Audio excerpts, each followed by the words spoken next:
Welcome back. Good to have you along. As always, you're watching Ozarks Tonight. I'm David Oliver. There is a coalition here in Greene County that's working around the clock these days to make sure that tobacco and vape products stay out of the hands of young people. We're talking about the Greene County Tobacco and Vape Coalition. Want to get more information about that group and its efforts for you on the broadcast here tonight. I'm joined by Amanda Druell, who is the project coordinator for the Greene County Tobacco and Vape Coalition. Also, Katie Weatherman, who is a prevention specialist at Community Partnership of the Ozarks. Ladies, I appreciate you being here, and we appreciate you talking about this. Amanda, let's just start with you with the basic definition. Let our viewers know kind of what the Greene County Tobacco and Vape Coalition is all about and what you do. Yeah, thank you for asking. So our coalition received a couple of different grants this year. The Community Impact Grant from the Community Foundation of the Ozarks, and then a mini grant from the Department of Mental Health. So our work is primarily focused in three main areas, with the first being education, the second being awareness, and the third being cessation and treatment. So the education is mostly to make sure that the youth are aware of, the harms of tobacco and nicotine, and we were actually able to put out a video this year to Springfield Public Schools to help to supplement curriculum and for Springfield and Fair Grove. So that was really fun, and we're working on awareness around the dangers of vaping, as well as some cessation opportunities for students that have already used vapes or nicotine on a daily basis can get help to quit. Okay. Well, so a lot going on, and we're going to talk about some of the success that this coalition has seen coming up. Katie, let me bring you in because I know I read this on either your Facebook page or the coalition's Facebook page or website, but basically it talks about that parents are the #1 tool in terms of helping make sure we don't see young people pick up that first cigarette, pick up that first vape product. Talk to me about why parents are that #1 tool and how important it is for parents to be talking to their kids about these issues. That's a great question, David. Thank you. It is very important for parents to be talking to their children because it's important to know that most vaping devices contain nicotine, which is highly addictive, and it's actually as addictive as heroin and cocaine.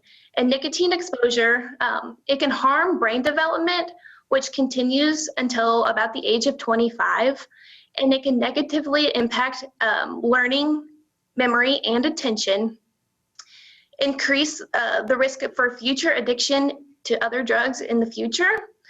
Vaping reduces athletic ability, so if parents have students who do athletics, that can affect that negatively, and it can damage heart and lungs.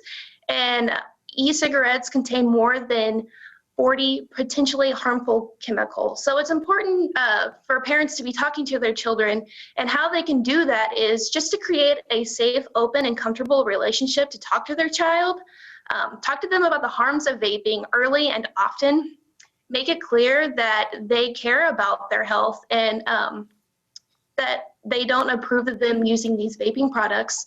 And then to just ask them questions about what they know about vaping and what they think about it. And if they need any free or anonymous help talking to their student, they can text Ditch Jewel to 87709. Okay. Katie, great advice there. Amanda, let me bring you back in to talk more about some of the statistics and numbers that we see here in Greene County in terms of young people who are picking up tobacco for the first time and vaping for the first time, but also to celebrate. You've seen some success because I know there was a big drop, a dramatic decrease in the number of teens who said they're vaping between 2018 and now, right? That's true, yes.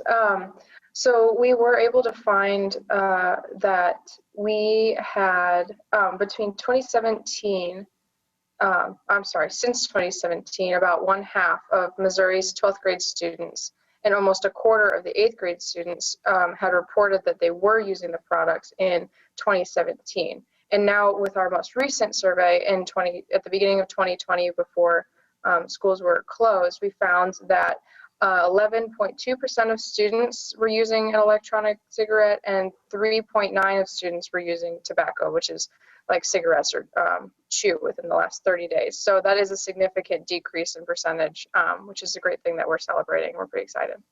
Yeah, Katie, talk about that success, because I know I've been to some meetings and heard some of these numbers, and I think a lot of people were surprised to see that. What do you attribute that success to? What's driving that decrease in terms of kids who are smoking and vaping?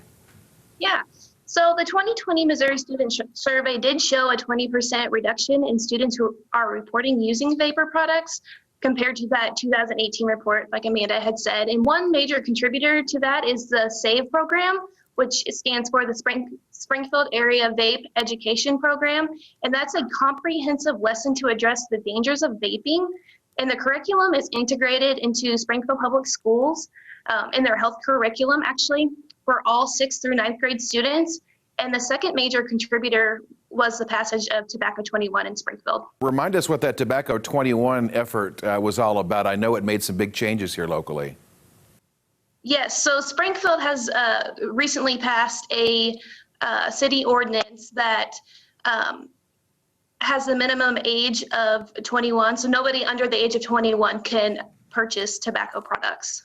Okay, so that's it was raised from 18 to 21, yes. Yeah, obviously a big change. Amanda, we got about 30 seconds left here. What's the one message you would like to leave our viewers with today in terms of making sure our kids don't pick up those cigarettes and also those vape products here locally?